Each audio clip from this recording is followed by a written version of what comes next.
ভয় আউট ভরসা ইন। বাংলার ভরসার নাম তৃণমূল, আর ভয় আর আতঙ্কের নাম এসআইআর, বিজেপি, এনআরসি।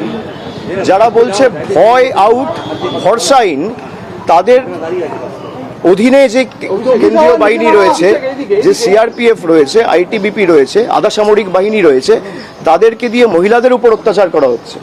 গরিব মানুষের বাড়িতে ঢুকে রাত্রিবেলা 12টা, 1টা, 2টোর সময় অত্যাচার করা হচ্ছে। যারা ভয় আতঙ্কের পরিবেশ তৈরি করে বাংলা দখল করতে চায়, বাংলা তাদের ক্ষমা করবে না। এই নির্বাচনে বিজেপিকে 50-এর নিচে নামাতে হবে।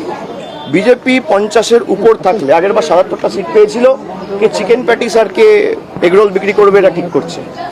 যদি এরা 70-এর বেশি আসন পায়, একই জিনিসের পুনরাবৃত্তি হবে। এদেরকে 50-এর নিচে নামান, এবং আমার দৃঢ় বিশ্বাস বাংলার মানুষ এমনভাবে জবাব দেবে যে আগামী 4 তারিখের পর বাংলার মানুষের সাথে বেইমানি, গদ্দারি আর বাংলার মানুষকে অপমান করার সৎসাহস এদের আগামী 100 বছর হবে না।